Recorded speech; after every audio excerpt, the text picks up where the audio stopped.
The signal arrived at the Galactic Council's primary station on a quiet Tuesday morning in the outer reaches of the Andromeda sector. It was not a diplomatic greeting. It was not a request for protection or an application for membership. It was, quite simply, a warning that the Council members would never forget. Do not approach Earth. This is not a request. The message repeated across every known communication frequency, translated into 47 different languages, spoken in the voices of thousands of humans, layered over each other like a chorus of warning that seemed to echo through the very fabric of space itself. The Council's communication specialists replayed it again and again, searching for hidden meaning, for some indication that they had misunderstood what was being said. But the message was clear, direct, and unmistakably serious. Vextrel, the ancient council chairman, was the first to respond. His species had ruled the galaxy for over 3,000 years, and in all that time, he had never heard anything quite like it. The being's crystalline body caught the light as he moved through the council chamber, his movements deliberate and measured as he gestured to his advisors. Vextrel had seen empires rise and fall. He had witnessed the development of countless civilizations, from their first steps into space to their eventual membership in the Council. But this was something new, something unexpected, something that made even his ancient mind pause with curiosity. "What species is sending this?" he demanded, his voice like the sound of ice cracking across a frozen lake. One of his younger advisors stepped forward, clutching a data tablet that glowed with information about Earth's developing civilization. "It is the humans, Chairman, the species from the third planet in the Sol system. They achieved faster-than-light communication only 3 months ago. By all measurements, they are still in their early stages of development. They possess no advanced weapons technology. Their military forces are outdated by galactic standards. They have no navy capable of defending themselves against any moderately advanced civilization." The council chamber fell silent. The other members exchanged glances, their various forms of expression ranging from confusion to something that might have been amusement. Zoralin, a representative of the ancient Velan species, actually made a sound that resembled laughter. Her forearms gestured dismissively as she spoke. "A newborn species tells us not to approach them. This is audacious. This is either the bravest thing I have heard in centuries or the most foolish." But Vextrel was not amused. His instinct, honed by thousands of years of political maneuvering and diplomatic engagement, told him that something was wrong here. Humans did not simply announce themselves to the galaxy with threats. They did not send messages with such confidence when they possessed so little actual power. Something else was happening, something that the Council did not yet understand. He turned to his advisors. "Send 3 exploration fleets to Earth. I want information about their military capabilities, their technological development, and any weapons systems they might possess. I want to know why a primitive species would dare issue such a warning to the Council, and I want this information within 30 days."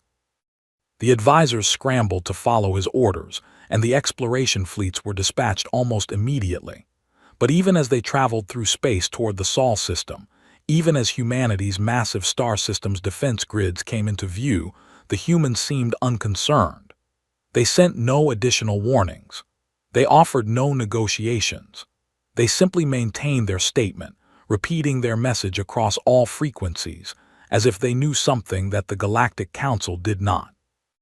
Back on Earth, in the underground city of New Geneva, where the United Global Government had established its central headquarters, Dr. Sarah Chen sat in a dark room filled with screens and data. She was the youngest representative to ever serve on Earth's Leadership Council, and she carried with her a burden that few humans understood. She had spent the last 6 months learning everything there was to know about galactic civilization, studying the languages and cultures of dozens of alien species, preparing herself for the moment when Earth would finally make its presence known to the greater galaxy. That moment had come faster than anyone had expected. Sarah watched as the response from the Galactic Council scrolled across her screens. The confusion, the dismissal, the barely hidden contempt. She could read between the lines of their transmissions. They saw Earth as a developing resource, a planet full of potential but lacking the strength to be anything more than a target for exploitation. She knew exactly what the Council was thinking, because she had read the same thoughts in the encrypted communications that humanity had intercepted 6 months earlier. The Council was already planning Earth's integration into their system. They would arrive, establish their authority, and begin the process of extracting whatever value they could find. They would take the best minds, the most useful technologies, the most valuable resources. They would leave Earth as nothing more than a colonial outpost, its people reduced to workers and servants. Sarah had shared these intercepted messages with the world leaders, and together they had made a decision that would change everything. They decided not to fight with weapons because they knew they could never win that kind of war. Instead, they decided to fight with something far more powerful: uncertainty. They decided to appear dangerous. They decided to appear unpredictable. They decided to appear like a species that was simply too chaotic to control, too violent to trust, too unstable to risk approaching. And so they sent the warning. Sarah watched as the exploration fleets approached the outer edges of the solar system, their sensors scanning for any sign of advanced weapons technology. What they would find instead would be something far more unsettling, a species that seemed intent on proving just how crazy they could be. The game had begun, and humanity was betting everything on a single strategy. There was no going back now. The Galactic Council had received their warning, and Earth was committed to making sure that the Council believed every single word of it. Outside the chamber, the stars glowed in the darkness of space, indifferent to the events unfolding below. But for the first time in recorded history, a species that should have been easy prey was standing up to the most powerful force in the galaxy and telling them, quite clearly, to stay away. 6 months before the warning was sent, the world had been very different. Humanity had still been hiding, still believing that it could negotiate with the powers of the galaxy from a position of genuine weakness. But that was before the discovery. That was before everything changed. The interception happened almost by accident. A young telecommunications specialist named Marcus had been working late at the Global Communications Center when he noticed something strange in the data streams. There were signals bouncing off the communication satellites, signals that were not meant to be detected. At first, he thought they were just random cosmic noise, the kind of background interference that was common in space. But the more he investigated, the more he realized that these signals were organized, deliberate, and encrypted with algorithms that were far beyond anything humanity had developed. Marcus brought the signals to Dr. Sarah Chen, and together they spent 3 weeks attempting to break the encryption. When they finally succeeded, they discovered a conversation that would seal humanity's fate and force the entire planet to make a choice they had never anticipated making. The transmissions were between members of the Galactic Council, and they were discussing Earth as if it were a problem to be solved rather than a species to be welcomed. The language they used was clinical and cold. One message spoke of Earth's resource potential. Another discussed the most efficient way to extract human genetic material for study. A third outlined the timeline for Earth's peaceful integration into the Council, a process that would involve the arrival of Council representatives within 2 Earth years. But the most disturbing message was the last one, sent by Vextral himself, the chairman of the Galactic Council. The message was brief but devastating. It said that humanity was to be cataloged as a developing resource, and that the Council had already decided on Earth's status as a colonial outpost. No vote was necessary. No consideration of Earth's autonomy was required. The decision had already been made. Sarah showed these messages to the world leaders, and the response was immediate and overwhelming. Emergency sessions were called. Scientists and military strategists were brought together in secure facilities. For the first time in human history, the planet's leadership had to confront the fact that their civilization was facing extinction. Not by war, not by natural disaster, but by simple absorption into a larger system that viewed them as nothing more than resources to be exploited. General James Morrison, the head of Earth's military forces, was the first to voice the uncomfortable truth. He stood in the Situation Room with a map of Earth's defensive capabilities displayed on the wall behind him. The map looked pathetic compared to what they knew about galactic warfare technology. Humanity had nuclear weapons, advanced missiles, and a small but growing space force. Against the military might of the Galactic Council, all of it was completely useless. "We cannot win a war," he said simply. "Not now, not for 100 years. The gap in technology is too large. The gap in military power is too large. If the Council decides to take Earth by force, there is nothing we can do to stop them." The room was silent for a long moment. Everyone present understood what he was saying. Surrender was not an option, because surrender would still result in the death or enslavement of billions of humans.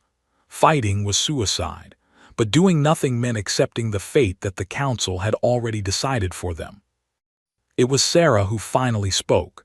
She had been quiet for most of the meeting, but now she stood and walked to the front of the room. When she spoke, her voice was steady and clear, even though her hands were shaking. "There is a third option," she said. "The Council's decision has already been made because they believe we are weak. They believe we are a species that will accept our fate quietly. But what if they were wrong? What if they believed we were something else entirely?" Everyone looked at her, waiting for her to continue. Sarah pulled up her research on human history, on the way humans had survived against impossible odds throughout their existence.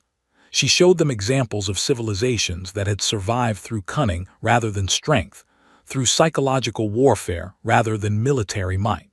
She spoke of the power of uncertainty, of how fear of the unknown could be more powerful than fear of a known enemy. "We make them afraid," Sarah said. "Not of our weapons because they have better weapons than us. We make them afraid of us. We make them believe that we are unpredictable, that we are chaotic, that we are too unstable to control or colonize. We make them think that approaching Earth would be too dangerous, too risky, not worth the potential gain." A scientist named Dr. Robert Kumar spoke up. "How would we do that? How would we convince a civilization with thousands of years of experience that a primitive species is dangerous?"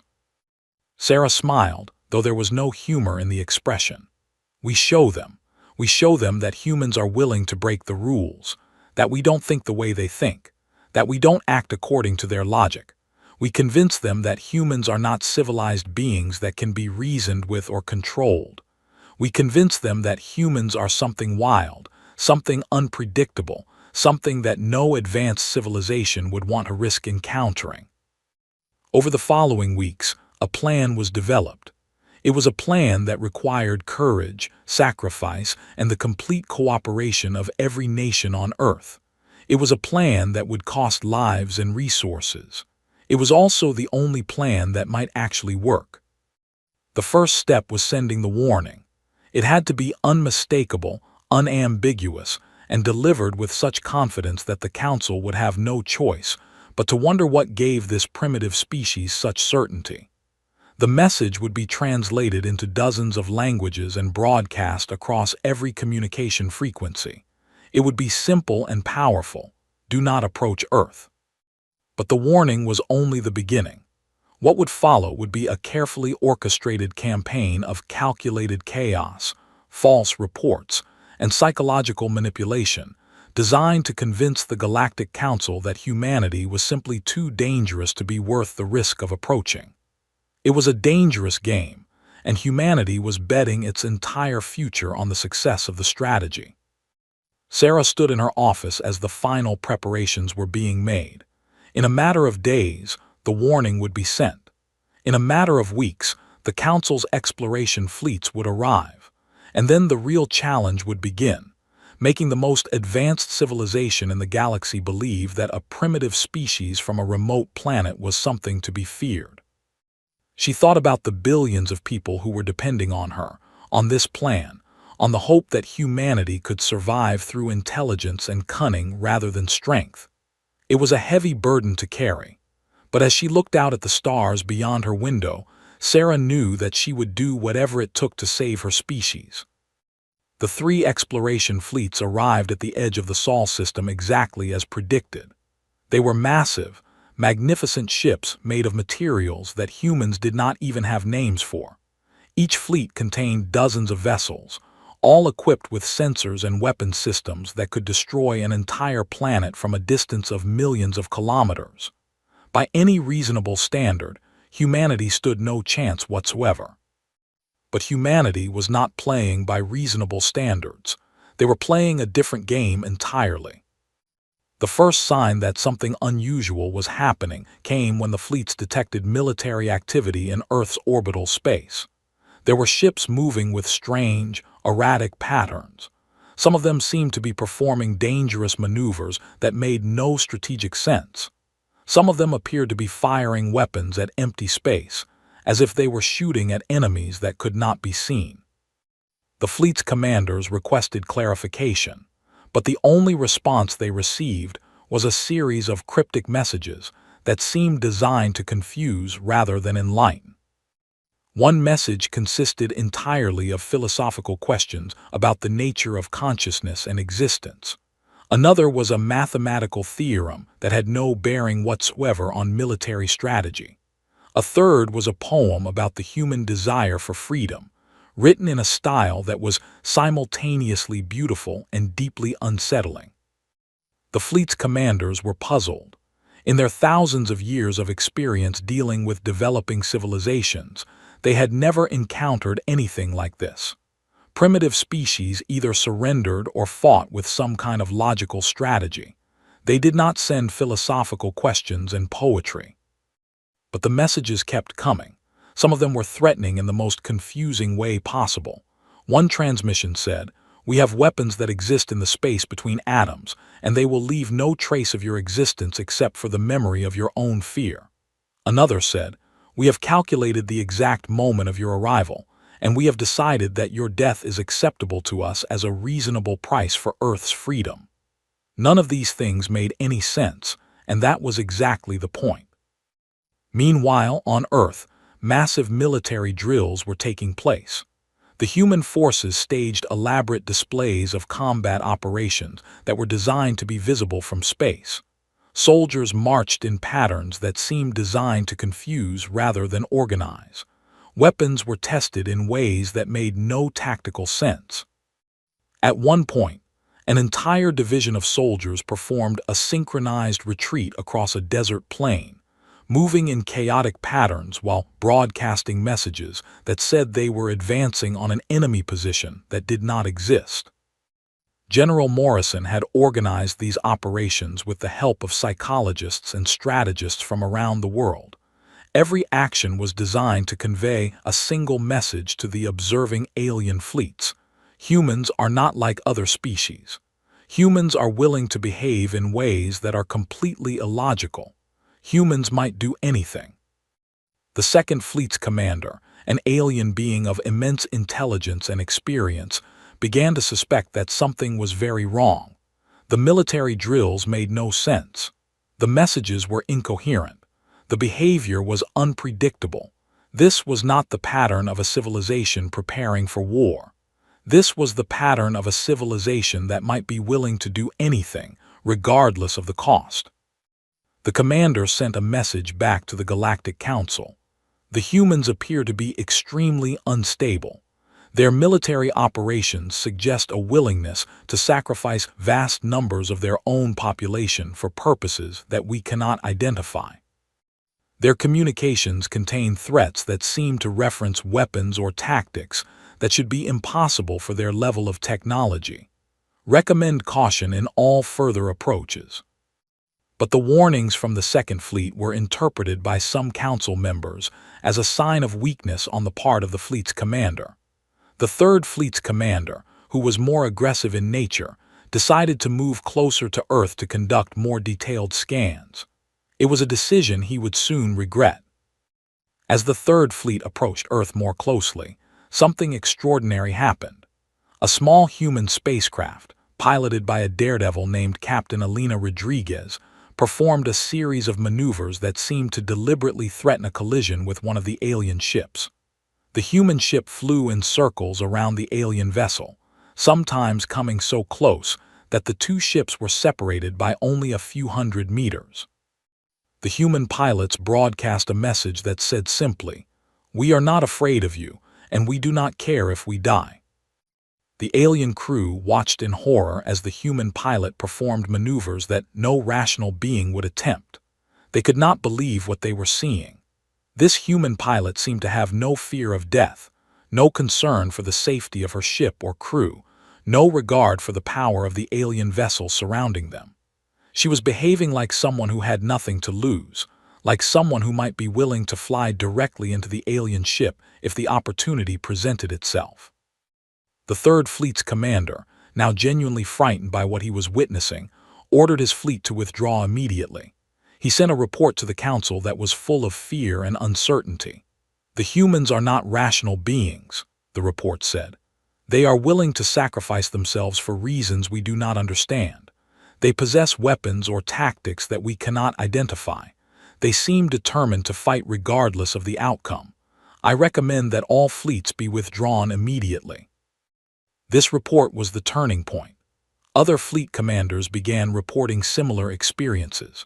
There were mentions of weapons that could not be identified, of military tactics that made no sense, of human soldiers who seemed willing to die in enormous numbers for purposes that were unclear. False reports began to spread through the Galactic Council, each one more dramatic than the last. One report claimed that humans had destroyed an entire patrol squadron with weapons made of pure energy. Another claimed that a single human soldier had disabled 3 alien ships with nothing but determination and rage. None of it was true. There had been no casualties among the alien fleets. There were no weapons made of pure energy. No soldiers had disabled any ships. But the reports spread through the Council like wildfire because they told a story that made sense. They explained why this primitive species was so confident in its warning. They explained why humans seemed so willing to risk everything. Sarah watched from her command center as the false reports spread through the Council's communication network. She had arranged for some of them to be leaked through certain channels, carefully crafted to seem like real military reports rather than deliberate misinformation. The strategy was working. The Council was beginning to believe that Earth was far more dangerous than it actually was. But Sarah also knew that this was only the beginning. The initial phase of the psychological campaign had worked, but maintaining the illusion would require constant effort. The Council would eventually send diplomats and scientists to investigate more carefully. They would begin to question the reports. And when they did, humanity would need to be ready with the next phase of the campaign. For now, though, as the 3 exploration fleets began their retreat from the Sol system, Sarah allowed herself a moment of hope. Humanity had survived the first test. The question now was whether they could maintain the illusion long enough to convince the Galactic Council that Earth was simply not worth the risk of approaching. Not everyone on Earth agreed with the strategy. There were those who saw the warning, the military drills, and the deliberate deception as a mistake. There were those who believed that humanity would have been better served by attempting to negotiate with the Galactic Council from a position of honesty rather than from a position of calculated fear. The most serious challenge to the plan came from the human colonies on Mars. The Martian settlements had been established only 30 years earlier, but they had grown into a thriving community of over 10,000 people. They had their own government structure, their own economy, and their own perspective on Earth's relationship with the broader galaxy. Many of the colonists saw the warning as a threat to their own independence. Dr. James Chen, no relation to Sarah, was the leader of the largest Martian colony. He was a man of principle, someone who believed that humanity's greatest strength was its honesty and its willingness to face challenges directly. When he learned of the psychological warfare campaign, he was appalled. He called an emergency session of the Martian Governing Council and announced his decision to establish direct contact with the Galactic Council. "We should not be playing games with our survival," James argued in front of the assembled council members. "We should be honest with the council about our intentions and our capabilities. We should try to negotiate for a place in the galactic community. This campaign on Earth is reckless and foolish. It will lead to nothing but greater misunderstanding." 3 days later, James authorized the transmission of a message directly to the Galactic Council. The message was simple and direct. It apologized for Earth's warning, explained that Earth's leadership was divided, and offered to establish peaceful negotiations with the Council on behalf of the human species. The message was sent with the full weight of the Martian government's authority behind it. When Sarah found out about the transmission, her first reaction was not anger but despair. The plan was already fragile. It depended entirely on the unified front that humanity was presenting to the galaxy. A single crack in that unity could destroy everything they had built. The Galactic Council would see the Martian message and would immediately understand that humans were divided, that some humans were willing to betray others to save their own position. She made the most difficult decision of her life. Sarah contacted General Morrison and told him to move on Mars, not with violence, not with weapons, but with force. The goal was to isolate the Martian colonists and prevent any further communications from reaching the Galactic Council. It was an action that violated humanity's most fundamental principles of individual autonomy and freedom. It was an action that no leader should ever have to authorize, but it was necessary. The general sent a military shuttle to Mars with orders to take control of the communications center and prevent any further transmissions to the Council. The operation went smoothly at first. The military forces secured the facility without any loss of life. But then James Chen and a group of about 200 colonists barricaded themselves inside the colony's inner hub, threatening to depressurize the entire structure if the military forces did not withdraw. Sarah watched the standoff from her command center on Earth. She watched as James spoke through the communications system, explaining his position, declaring his right to contact the Council, arguing that Earth's strategy was wrong and would only lead to greater suffering. She watched as he made a case that was emotionally compelling and logically sound.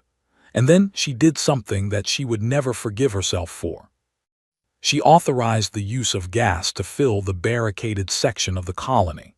The gas was not lethal, but it would render everyone in the area unconscious within minutes. It would give the military forces time to move in and secure the space without any need for violence. But something went wrong. One of the colonists had a severe reaction to the gas.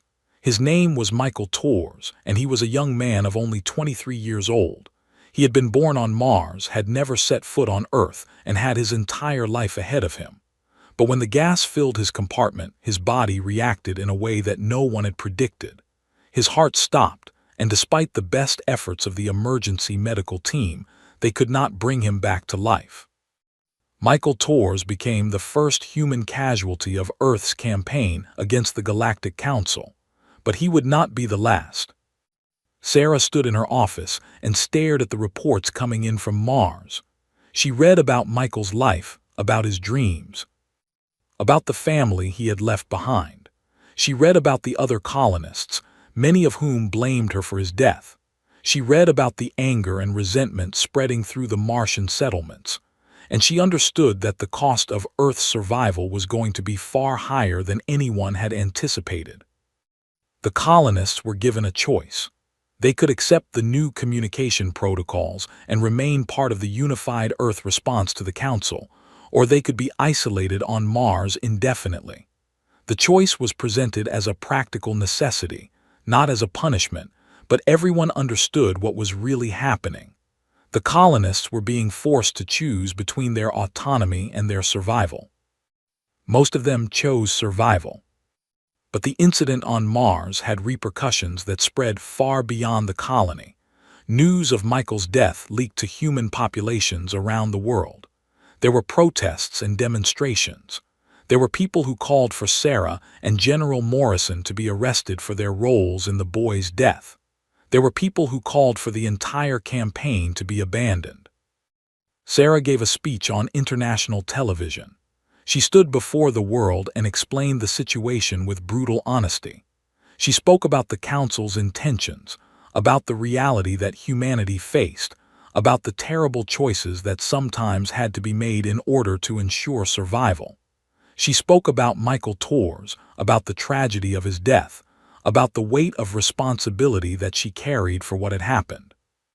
"We are facing a choice," Sarah said, looking directly into the camera. "We can choose the comfortable path, the path of honesty and principle, and we can hope that the Council treats us with mercy. Or we can choose the difficult path, the path of sacrifice and strategic thinking, and we can fight for our survival using the only weapons we have, which are our intelligence and our will. Michael Torres died because I made this choice. His blood is on my hands. But if we do not stay united, if we do not continue this campaign, then his death will have been for nothing. Billions of people will die instead of just one, and that is something I cannot accept." The speech changed public opinion significantly. Support for the campaign solidified, though it never returned to the levels it had been before Michael's death. The people of Earth understood what was happening. They understood that they were fighting for their survival, and that this fight would require sacrifice. Sarah appointed a memorial committee to honor Michael Torres and all of the other humans who would die during the campaign. She authorized significant resources to be given to his family and to the Martian colonists who had been traumatized by the incident. And she committed herself to never forgetting the price that humanity was paying for its strategy against the Galactic Council. But the campaign continued. The false reports of human weapons continued to spread through the Council's networks. The military drills became more elaborate and more disturbing. The cryptic messages continued to arrive at the Council's facilities. And with each passing week, the Galactic Council became more convinced that approaching Earth was simply not worth the risk. The question now was whether humanity could maintain this illusion long enough to save itself, and what other sacrifices would be required before the campaign finally succeeded. 1 year after the initial warning was sent, the Galactic Council convened in its main chamber for what would be the most important vote in the Council's history. For 12 months, Earth had maintained its campaign of psychological warfare. For 12 months, false reports of human weapons and impossible human tactics had spread through the galaxy. For 12 months, 3 more exploration fleets had attempted to approach Earth, and 3 more times they had retreated in confusion and fear. The Council chamber was filled with representatives from every major galactic civilization. There were beings made of crystalline structures, beings composed entirely of energy, beings that existed in dimensions that humans could barely comprehend. They had ruled the galaxy for thousands of years, and in all that time, they had never faced a situation quite like this. Vextrel, the ancient chairman, stood before the Council and addressed the gathered representatives. His voice carried the weight of centuries of authority, but even he seemed uncertain about what should come next. "The situation with Earth has become untenable," he said. "We have sent exploration fleets, and they have returned reporting weapons and tactics that should not be possible. We have sent scientists to study the planet, and they have reported encountering hostile forces that they cannot explain. We have intercepted communications, suggesting that the humans are willing to engage in self-destructive behavior if they believe it will protect their world." Vextrel paused and looked around the chamber at the other Council members. "The question before us is simple. What do we do about Earth?" The debate that followed lasted for hours. Some Council members argued that humanity should be approached with greater force, that the reports of advanced weapons were clearly exaggerated or false. Others argued that the risk was simply not worth taking. One representative pointed out that Earth had issued its warning with complete confidence, suggesting that the humans believed they had capabilities that even their own reports did not fully describe. The most telling moment came when one of the oldest Council members, a being named Altaurus who had lived for over 5,000 years, stood to speak. Altaurus had seen countless civilizations rise and fall. He had seen species that were far more advanced than humanity discover that they were not invincible. He had learned through painful experience that some enemies should never be provoked. "I have read the reports from our fleets," Altaurus said, his voice slow and deliberate. "I have read the descriptions of human weapons, of human tactics, of human willingness to sacrifice, and I have come to a conclusion that may seem strange. I believe that the humans are telling us the truth, not because their weapons necessarily function the way they have described, but because they have the will to make them function. Humans are unpredictable. They are willing to take massive risks. They are willing to accept casualties that would be unthinkable to other species. These are not the characteristics of a civilization that can be easily controlled or integrated into our system." Altaurus looked directly at Vextral. "I recommend that we leave Earth alone. I recommend that we declare Earth a quarantine zone, off limits to all Council members. I recommend that we treat Earth with the same caution that we would treat any civilization that possesses the capacity to destroy us." The vote that followed was nearly unanimous. The Council voted to establish Earth as a quarantine zone, a designation that had only been applied to 3 other planets in galactic history, all of them home to civilizations that were known to possess weapons of mass destruction. No Council member would be allowed to approach Earth without explicit permission from the full Council. No colony ships would be sent. No resources would be extracted. No humans would be enslaved. But more importantly, the Council voted to grant humanity something that they had never offered to any other developing civilization before: observer status. Humanity would be allowed to listen to Council broadcasts, to understand how galactic civilization functioned, to prepare itself for eventual full membership in the Council, whenever that might be. The observer status was not granted out of respect or recognition. It was granted as a safeguard, a way to monitor Earth and ensure that humanity was not accumulating even more dangerous capabilities. The word spread through the galaxy almost immediately. Humans were not a conquered species. Humans were not to be approached. Humans were something that even the mighty Galactic Council had decided to fear.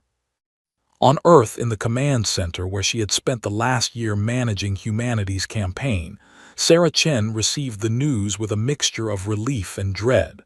The plan had worked. Humanity had survived. But at what cost? Over the course of the year, there had been additional casualties beyond Michael Tor's. There had been military personnel killed in accidents during training drills that were meant to look dangerous. There had been civilian workers injured during the elaborate displays of military power. There had been mental health crises among the population as the stress of the campaign took its psychological toll. The entire human civilization had been transformed by the need to appear dangerous, and that transformation had left deep scars. Sarah took a transport to the surface of Earth and made her way to a viewpoint high in the mountains above New Geneva. She stood there at sunset, looking up at the sky where the stars were just beginning to appear. She thought about Michael Tor's and all the others who had died. She thought about the choices she had made, about the terrible burden of leadership that she now carried. General Morrison joined her on the mountainside. He stood beside her in silence for a long moment before speaking. "We did it," he said simply. "We saved Earth." "Did we?" Sarah asked quietly. "Or did we just trade one kind of threat for another?" She explained what she was thinking to the general. The Galactic Council had declared Earth a quarantine zone, but that quarantine was based on a lie. It was based on false reports of weapons that did not exist, on exaggerated tales of human capabilities that were beyond the truth. Eventually, the Council would learn the truth. Eventually, they would realize that Earth's warning had been a bluff. And when that happened, when the truth came out, the Council might respond with even more force than they would have if Earth had simply surrendered from the beginning. "That is our problem for the future," Sarah said. "For now, we have bought ourselves time. We have bought humanity the chance to actually develop the weapons and the capabilities that the Council believes we already have. We have bought ourselves the chance to make the lie into the truth. She turned to look at the general. If we have any hope of surviving what is coming, we need to use this time wisely. We need to transform humanity into something that the Galactic Council should genuinely fear. We need to develop weapons. We need to strengthen our military. We need to evolve as a species. And most importantly, we need to understand that we can never again return to being a peaceful, pastoral civilization. From this moment on, humanity's entire purpose will be survival and strength. General Morrison nodded. He understood what she was saying. The warning had saved Earth, but the warning had also condemned humanity to an eternal struggle. The days of human peace were over. What would come next would be an age of competition, of growth, of constant preparation for the day when the Galactic Council discovered the truth. Sarah made an official announcement to all the world's leaders. She explained that Earth had been granted observer status in the Galactic Council, and that this was effectively a quarantine that would protect Earth from immediate conquest. But she also made clear that this protection was temporary, that it was based on a strategy that would eventually fail, and that humanity had only one course of action. "We must become what the Council thinks we are," she announced. "We must develop weapons. We must build a military force that can defend our world. We must create a civilization that is actually dangerous, actually unpredictable, actually worth fearing. We have bought ourselves time, but we must use that time wisely. Because the moment the Council learns that we bluffed them, the moment they learn that our weapons do not exist, that will be the moment when the real war begins." As the sun set over the mountains, Sarah stood alone and looked up at the stars. She thought about the future that lay ahead for humanity, about the struggles and sacrifices that would be required. She thought about the billions of people who were now depending on her, on the choices she had made, on the strategy that she had implemented. And she made a silent promise to Michael Tors and all the others who had died. She promised that their deaths would not be in vain. She promised that humanity would use this time to become strong, to become truly dangerous, to transform from a species that was bluffing its way to survival into a species that was genuinely powerful enough to stand among the stars. The warning had saved Earth, but it had also changed humanity forever. What would come next was something new, something unprecedented in galactic history. A species that was willing to do anything to survive, that was willing to sacrifice everything for the chance to become something greater than what they had been. And the Galactic Council, watching from their distant stations and monitoring transmissions from the quarantined world, would have no idea that the real transformation had only just begun.